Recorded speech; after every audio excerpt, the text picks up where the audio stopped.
sens du travail, elle dit à la directrice, à la site, je suis là, on est ensemble, je vais t'aider, reprends les outils que vous avez eus avec les enfants. On va en parler après, je vais vous citer les situations qu'on met en place. Reprends avec les enfants. Elle l'a fait dès le lendemain. Et moi, je suis intervenue 15 jours après. Jamais j'aurais pu penser que c'était un enfant qui posait un problème. Jamais. Il s'est recadré tout seul. C'est-à-dire que les enfants, déjà, ont commencé à ne plus répondre à ces sollicitations de faire du buzz. Alors déjà, il s'est trouvé un petit peu seul. Hein, donc, voilà. Donc, première étape. Deuxième étape, ils se sont rappelés que s'il était comme ça, c'est qu'il n'était pas bien. Donc, on allait l'aider. Donc, ils ont fait plusieurs choses. D'une fois, ils l'ont aidé au niveau scolaire, parce que c'est un enfant qui avait vraiment un niveau scolaire très faible, puisque ça faisait un moment qu'il était dans cette dynamique-là. Donc, il l'aidait. Et il lui renvoyait des signes de reconnaissance. Il lui disait combien il était sympa, combien c'était un copain, voilà, combien il jouait bien au foot, combien il était grand et fort, combien, enfin chacun après trouve sa manière de dire, mais il le mettait au centre d'un cercle et on lui renvoyait des signes de reconnaissance. Et ça, mais ça a modifié son comportement. Cet enfant s'est tenu à carreau, je dirais, jusqu'en juin. Bon, après, il était attendu un peu d'une manière, un peu comme le loup blanc, mais d'une manière bon, pas souhaitable au collège. Si bien que bon, il est reparti après en collège sur quelque chose qui n'était pas bon pour lui, et 6 mois après, il est exclu du collège. Malheureusement, ça n'a pas duré. Il aurait fallu qu'il arrive un peu avant, et que ce soit une formation qui s'installe en lui davantage avec un accompagnement. Mais en tout cas, on a pu vérifier que par le travail de groupe, l'accompagnement bienveillant, le fait de ne pas le considérer comme un enfant délinquant ou incapable, mais juste un enfant souffrant qui avait besoin du groupe pour aller mieux, eh bien, on a fait un petit miracle, ce qui nous a permis ensuite, au niveau de l'inspection, de travailler dans cette école 2 années supplémentaires.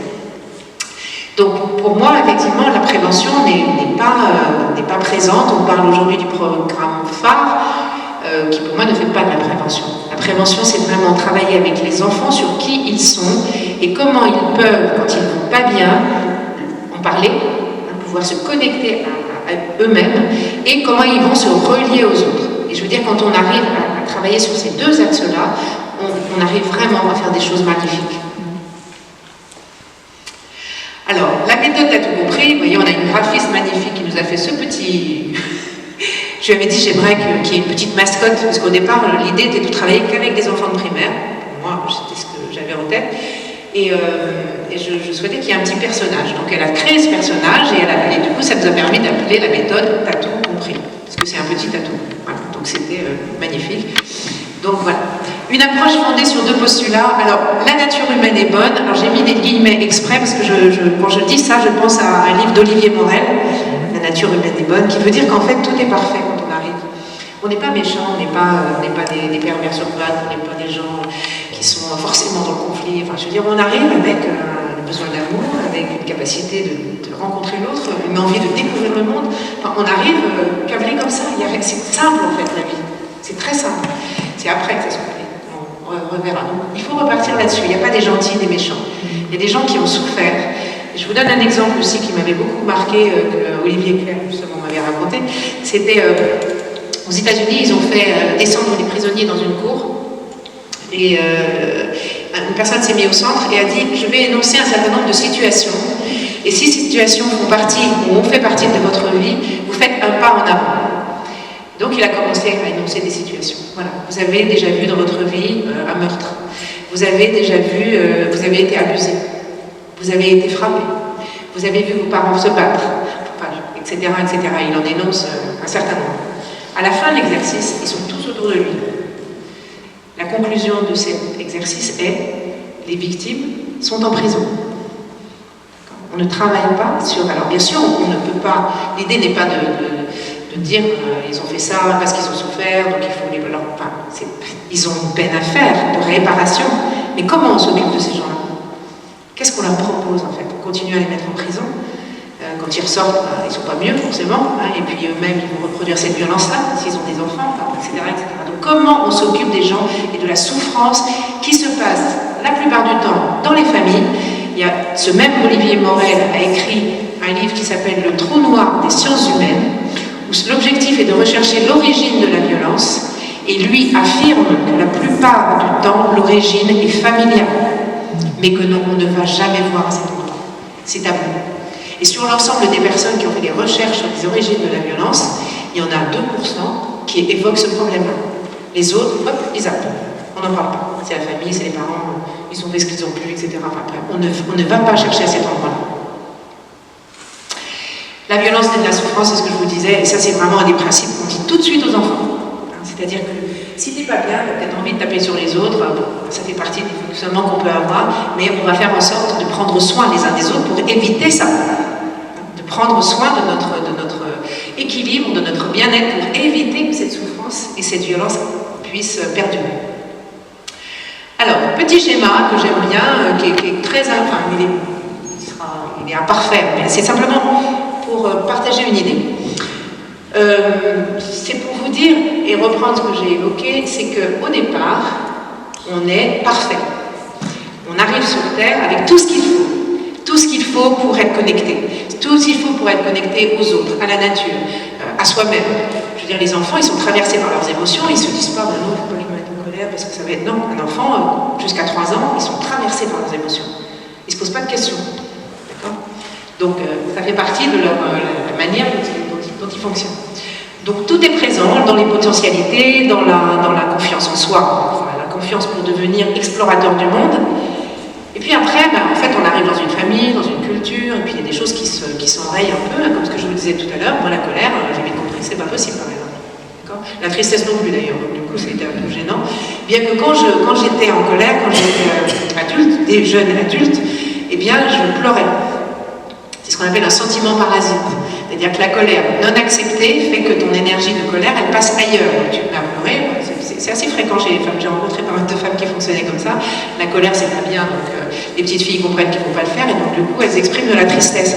Mais quand tu es triste, tu as besoin d'être consolée. Et là, quand on vient te consoler, on voit l'autre balader parce que tu n'es pas triste, en fait. Au fond, tu es en colère. D'accord ? Donc, tout ça se brouille, en fait. Tout ça se brouille dans la tête. Et il y a normalement... tout ce qui arrive de la source, qu'on appellerait la source, cette souveraineté devrait s'incarner dans notre vie, dans notre quotidien, dans notre matérialité. Or, justement, il y a un petit bug, parce que là, à cet endroit-là, il y a une espèce de brouillard ici qui se crée peu à peu, alors selon les personnes, plus ou moins, qui va concerner le cœur, qui va être ce siège de l'amour, des émotions, de notre énergie de vie, enfin tout ce que Laurence explique très bien, c'est présent. Mais si je ne prends pas en compte ces émotions, qu'elles ne sont pas acceptées, elles vont rester à l'intérieur et ça va créer un brouillard émotionnel et un mal-être, quelque chose qui va s'accumuler. Je vais avoir une tension et je ne vais pas savoir pourquoi et comment m'en défaire. Moi, je vois des personnes, par exemple, je ne sais pas si vous en avez dans votre entourage, mais qui sont en colère tout le temps. Pas normal d'être en colère tout le temps. Tu peux être en colère parce que tu as un événement qui s'est produit et qui génère de la colère parce que tu ne te sens pas respecté, mais tu as des gens qui ont une colère tout le temps, ça se voit en eux, tout le temps, ils sont... Voilà. Tout le temps, ils sont animés, en fait, sans en avoir conscience. Et là, c'est un travail qu'il doit faire sur eux pour aller voir quelle est l'origine de ça. Qu'est-ce que c'est que cette colère parasite qui, aujourd'hui, est dans ma vie? Moi, j'avais une amie comme ça, d'ailleurs, je ne sais pas, parce que je l'ai perdue de vue un petit peu depuis, mais qui exprimait ça en elle. Or, elle n'en avait pas conscience, mais les gens lui renvoyaient souvent. Mais écoute, vraiment, la manière on a l'impression qu'elle est tout le temps en colère. Non, pas du tout. Ou alors aussi, c'est normal dans la société dans laquelle on est de ressentir de la colère. Ouais, non, mais c'est pas ça, en fait, qu'on te dit. C'est qu'il y a quelque chose, une énergie qui semble tout le temps présente.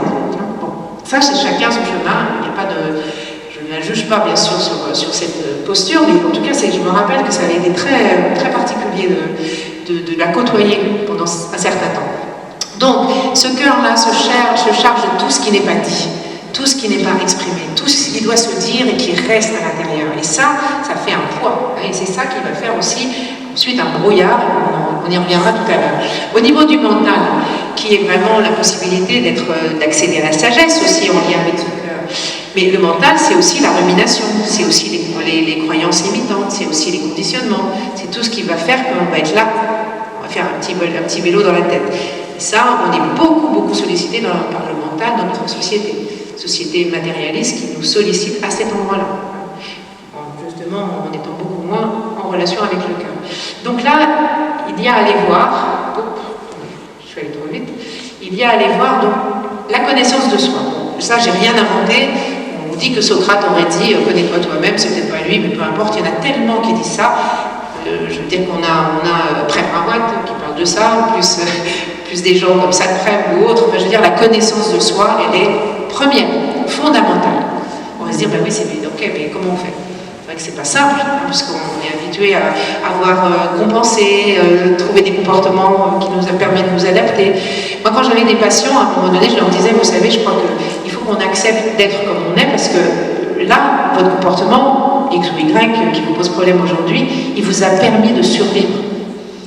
C'est intelligent. Le petit garçon ou la petite fille a compris qu'il fallait se comporter d'une certaine façon pour continuer à survivre.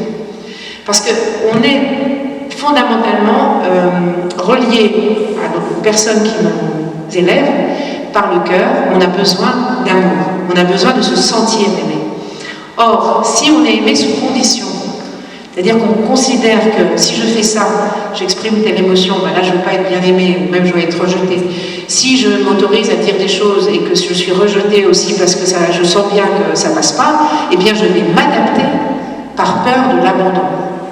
Le pire pour un enfant, c'est de penser qu'il va être abandonné. Et ça se passe très tôt, donc ce n'est pas dans une conscience mature, mais c'est un fonctionnement qui permet d'avancer, de naviguer à vue, pour quand même récupérer suffisamment d'amour pour que je continue à vivre, pour que je continue à me sentir en lien. Et en fonction de notre environnement familial, on a plus ou moins de mécanismes comme ça qui se sont mis en place et qui deviennent après notre personnalité. Je suis plutôt comme ça. Ouais, ben en fait, peut-être qu'on peut aller plus loin et se demander pourquoi. On est plus timide ou plus... voilà. Il y a différentes situations qu'on peut aller questionner.